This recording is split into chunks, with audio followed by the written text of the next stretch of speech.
अब जो तमाम नेता औरंगजेब की कब्र को तोड़ना चाहते हैं, हम उनसे कुछ सवाल पूछते हैं। औरंगजेब की कब्र तोड़कर आखिर क्या मिलेगा? क्या गरीबी, बेरोजगारी मिट जाएगी? क्या औरंगजेब की कब्र टूटने के बाद इतिहास बदल जाएगा? क्या औरंगजेब की कब्र टूटने से मुगलों का नाम देश से मिट जाएगा? हमारा सवाल महाराष्ट्र के मुख्यमंत्री देवेंद्र फडणवीस से भी है कि अगर कब्र को एएसआई का संरक्षण नहीं होता तो क्या वो इसे तोड़ने का आदेश देते? क्या औरंगजेब विरोध के पीछे सिर्फ हिंदुत्व वाला एजेंडा नहीं है? इस मुद्दे पर जारी राजनीति से पहले हम आपके साथ औरंगजेब की कब्र से जुड़ा एक इतिहास शेयर करना चाहते हैं। ये इतिहास जानने के बाद शायद कब्र तोड़ने की मांग करने वाले नेताओं के रुख में कोई बदलाव आ सके।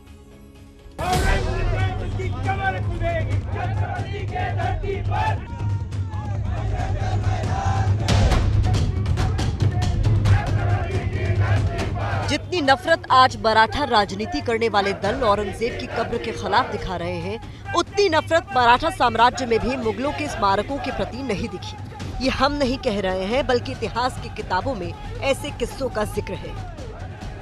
औरंगजेब ने 49 साल तक शासन किया, जिसमें से अपने जीवन के अंतिम 25 साल तक उसने मराठाओं के खिलाफ युद्ध लड़ा। 1707 में जब औरंगजेब की मौत हुई तो मराठा साम्राज्य ताकतवर होकर उभरा।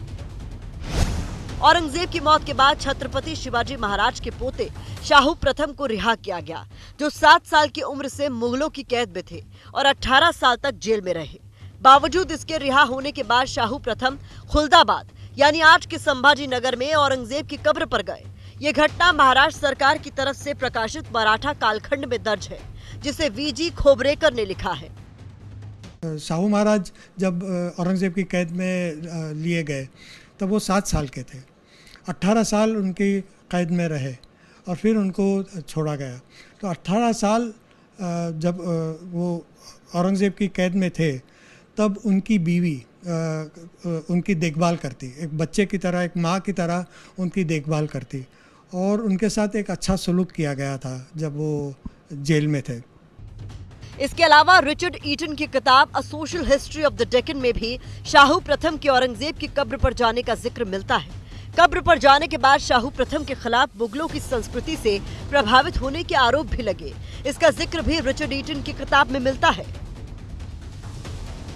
ये औरंगजेब को तो 330 साल हो गए। 330 साल में तो ऐसा कोई मसला पैदा नहीं हुआ यहाँ, और अब इस पे हटाने और नहीं हटाने का सवाल ही नहीं है। ये तो एक पॉलिटिकल इश्यूज है, नहीं करना चाहिए इसको। इतिहास के इन किस्सों को देखने से पता चलता है कि मुगलों के प्रति मराठा साम्राज्य का रवैया ऐसा नहीं था जैसा आज पेश करने की कोशिश की जा रही है, बल्कि मुगल स्मारकों के प्रति उनका रवैया संतुलित था। इसके अलावा मराठाओं ने अपनी राजनीतिक